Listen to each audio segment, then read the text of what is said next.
y'all, welcome back to my channel. My name is Maya if you're new here. I'm a 25-year-old sharing pieces of my Romans 8:28 life here on the internet.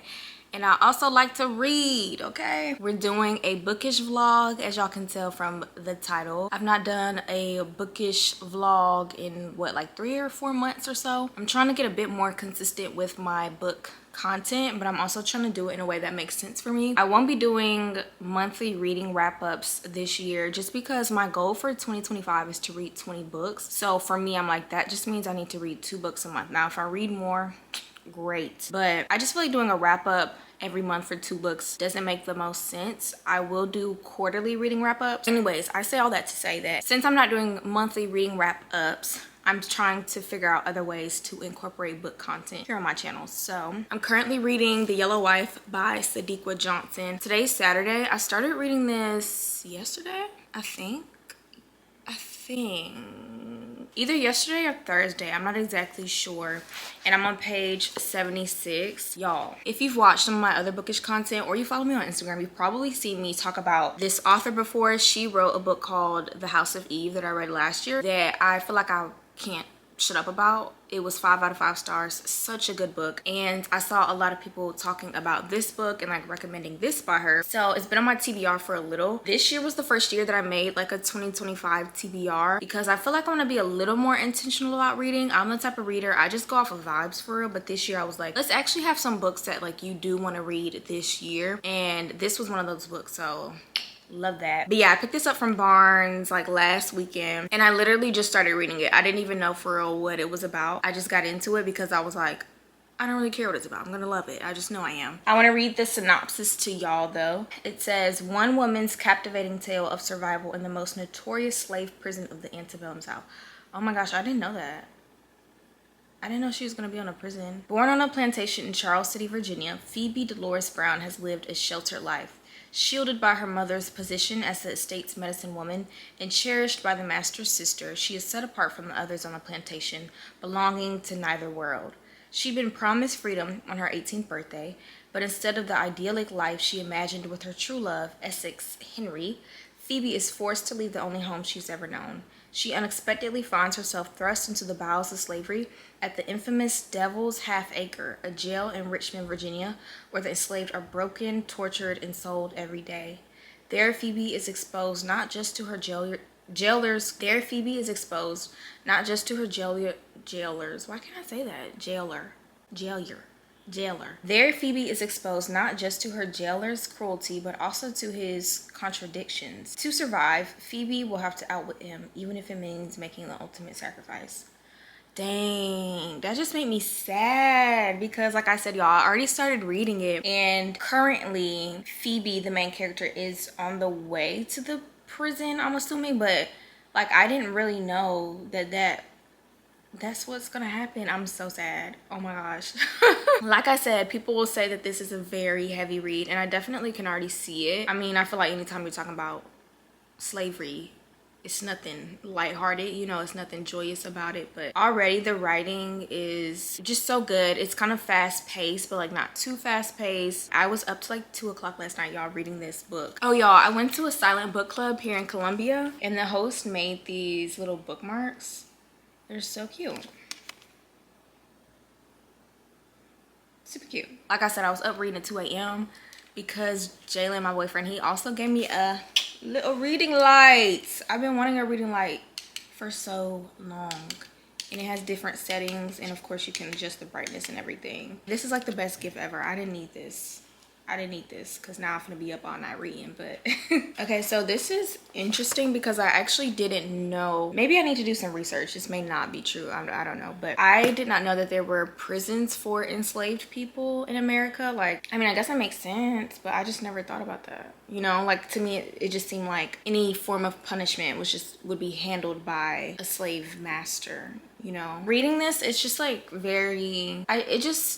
You know, growing up in school, of course, we all know about slavery and everything, but sometimes I still cannot fathom that like literally my ancestors went through this. Like people literally experienced this and like went through this. It's just, it doesn't really make sense to me, you know? It's like, how is this a thing? Like how literally were people allowed to be treated in such disgusting ways by other people, and those people looked at them as like dogs or cattle. It just doesn't really like fully compute to me. But I have conversations about like slavery with my mom, and she'll always be like, one thing that is kind of beautiful to me or like gives me hope is the fact that we're here, which means that somebody in our line had to make it, you know, somebody kept going and they made it, and so now we're here. But yeah, I don't know, I think about that a lot, and I just think about how grateful I am for those that came before me, and just like where I am today. I mean, just as a 25-year-old young Black woman, where I am today, it's like I literally, first of all, shout out to the Lord, you know, always, but I'm just grateful for those that came before me. And I think about that a lot, like just legacy, I guess, and making those that came before me proud, you know. Y'all, I saw this shirt on Instagram that I think is so cute. I really want to get it. Isn't that so cute? Do you even read with DW on there? And there were different colors, but I really like that blue. I think they had a pink that I like too, but I want to read some of the book to y'all. I had entered the bowels of slavery. My stomach contracted again, and I dry heaved until the sensation passed. I was alone and scared. Sweat dripped all over me.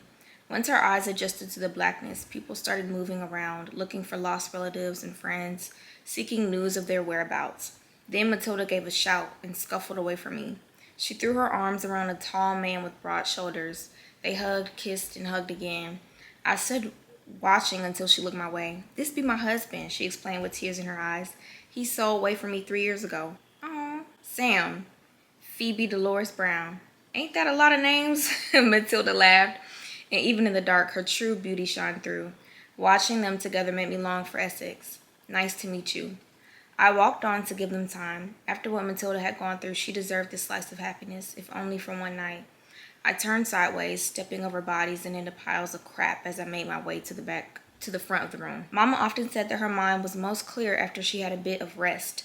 I covered my nose and mouth with my sleeve and leaned my head against the grimy wall. I did not know that the sun had risen until the door creaked open. The men shielded their noses and mouths behind white cloths as they belted out orders. "Girls, move out." Matilda found me. "We going to the block now. Some ain't so lucky. Runaways be sent here for the whipping." A fresh terror came over me. I whispered that my missus had wanted me punished for raising a hand to her. "Pretty gal like you, worth more unharmed. Copy me and don't worry none."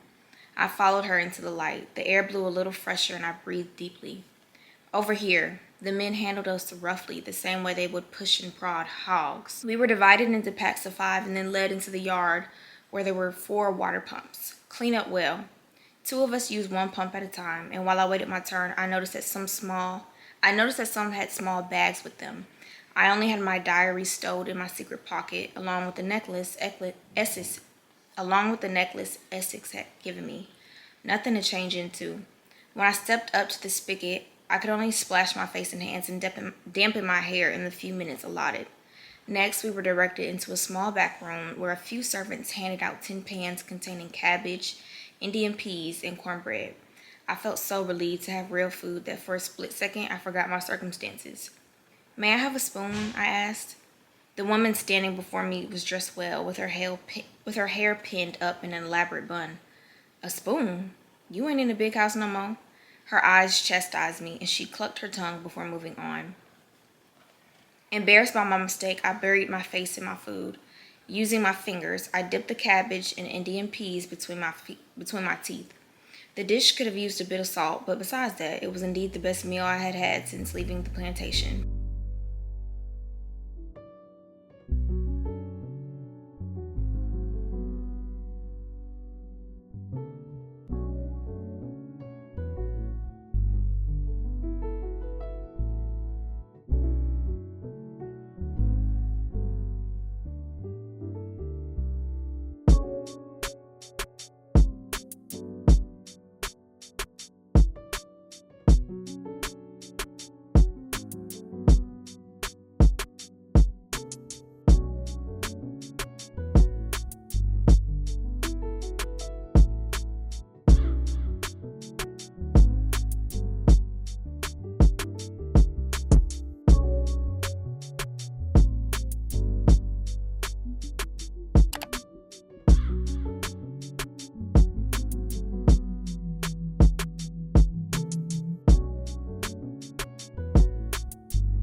literally just finished The Yellow Wife. The last time we talked, I was on page like 70 something, I told y'all.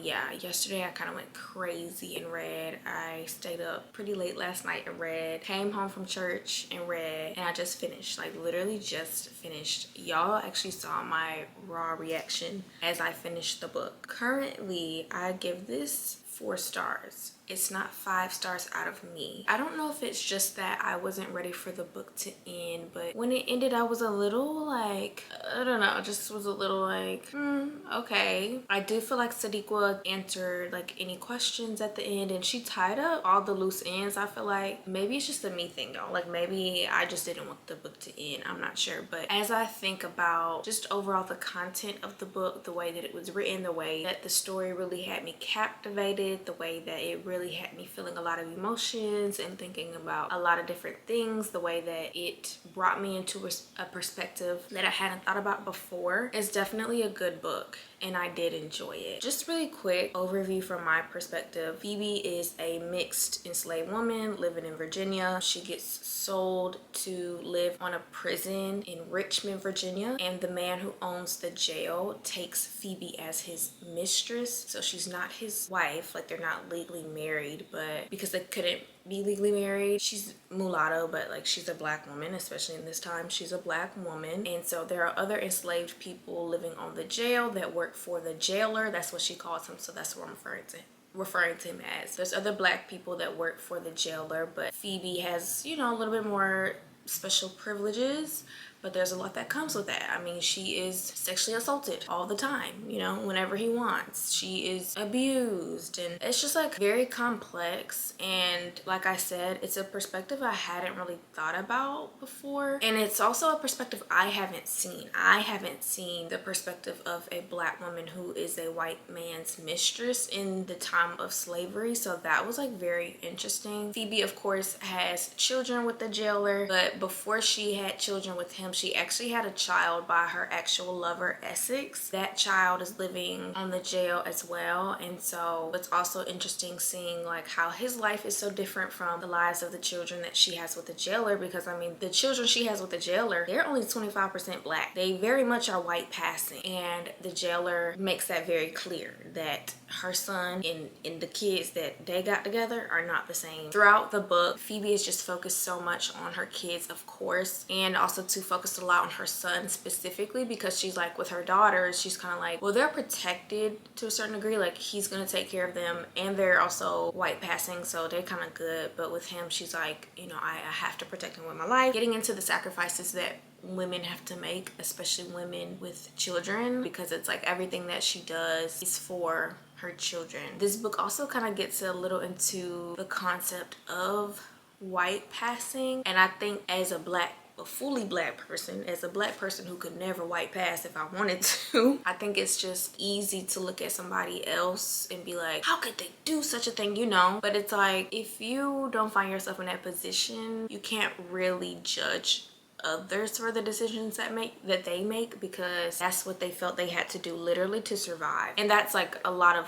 what this book is and what Phoebe is doing. She's doing what she has to do literally to survive. So, you know, when you got your back to the wall, it's kind of like, you know, people make decisions that they would not normally make but for the sake of their lives, unfortunately, they have to make decisions that may be questionable. I wish I could have talked to y'all a little bit more as I was reading the book. I know you're probably like, girl, what the heck, you just finished the book. Like I said, I was up late reading it, and to be honest with y'all, I was just trying to finish this before the weekend ended. It's Sunday, it's what, 6 o'clock. No, I gotta go to work tomorrow. When the work week comes, I don't get to read as much as I would like to, so y'all, I was over here trying to beat the clock, trying to get this book done. Okay, thank y'all so much for watching.